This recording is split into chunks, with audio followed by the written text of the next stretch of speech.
Yan, magandang hapon mga kaparbundok. So, nandito tayo mga kaparbundok sa bayanihan sa Sabadong ito mga kaparbundok. Katapos lang namin ng bayanan na yung mga kasama namin mga nagsiuwian ng mga kaparbundok. So, ito yung nagawa namin ngayon sa pagsiminto mga kaparbundok. Ayan, no. Ilang taon lang kami nandito mga kaparbundok. So, ang malaking tulong mga kaparbundok. Mahaba-haba ang aming nagawa mga kaparbundok. So, sana sa sunod na Sabado mga kaparbundok tuloy pa rin. Wala kaming mintis mga kaparbundok kasi mayroon man tayong leader na nag video mga kaparbundok. So siya muna ang ating mga kaparbundok. Hindi muna ako nakisali sa pag-video mga kaparbundok.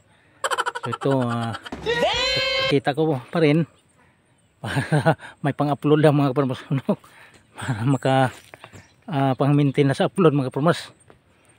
So yung mga motor namin mga kaparbundok, nandiyan na yung mga motor namin.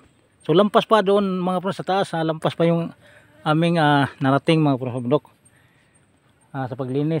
Yung mga dati na iniwan namin na hindi gaano mahirap mga kaparbundok. Ngayon pinagdugtong-dugtong na namin yung simento mga kaparbundok. Nandito diyan sa unahan, yan nauna yun diyan sa unahan. Nauna namin pagsiminto kasi sobrang paakyat mga kaparbundok, mahirap siya, madulas. Ayan, nakadugtong-dugtong mga kaparbundok.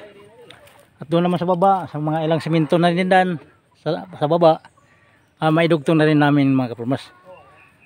So kasi inano namin mga kaparbundok dito, pag tag-ulan dito mga kaparbundok, hirap talaga. So yung motor natin mga kaparbundok dyan so dito kami nananghalian kanina mga kaparbundok. So dito pa yung ating ibang mga kasamahan.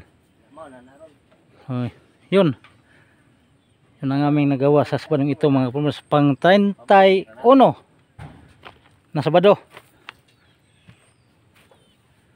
So mag-8 buwan na mga kaparbundok. So obligado man. Ayan. Okay.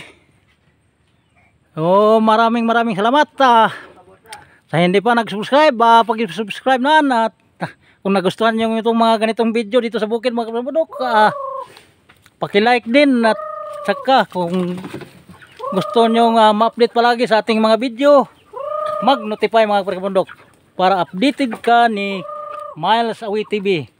Okay.